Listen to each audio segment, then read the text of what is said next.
And I should just say that there's been reports out, sort of in the wake of this,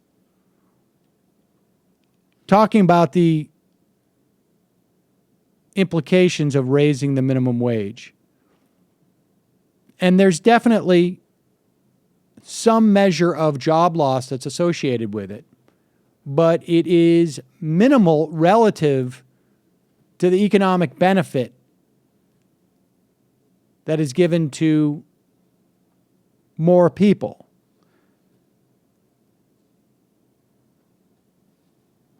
Apparently, there was a study from Puerto Rico that was done because Puerto Rico began to raise its minimum wages in 1977.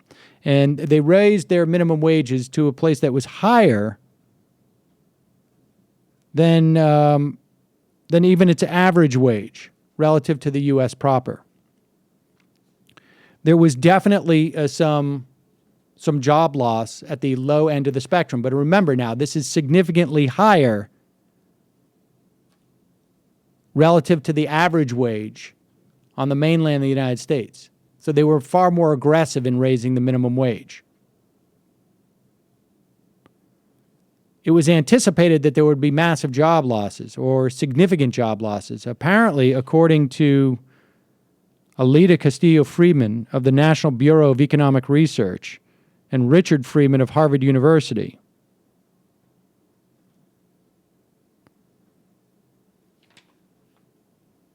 the island lost nowhere near as many jobs as expected.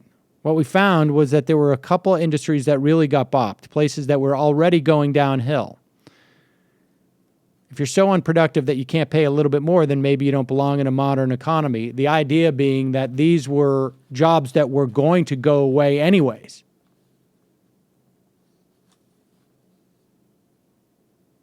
I guess you could say sort of Walter Block's famous elevator operators.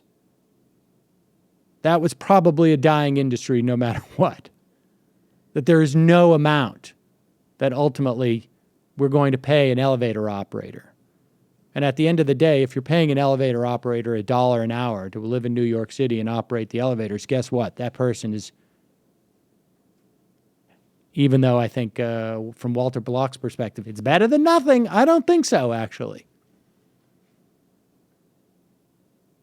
Relative to what $1 an hour is going to buy you in New York City, probably would just be more productive to go next door across the hall and say, I'll watch your kids for you. For free.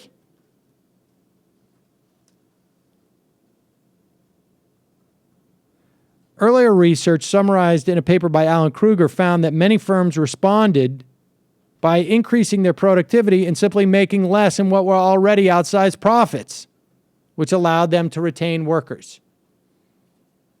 In the final analysis, that's what we're going to see, particularly with these fast food restaurants and across the board. So good for Los Angeles, and hopefully this will spread across the country.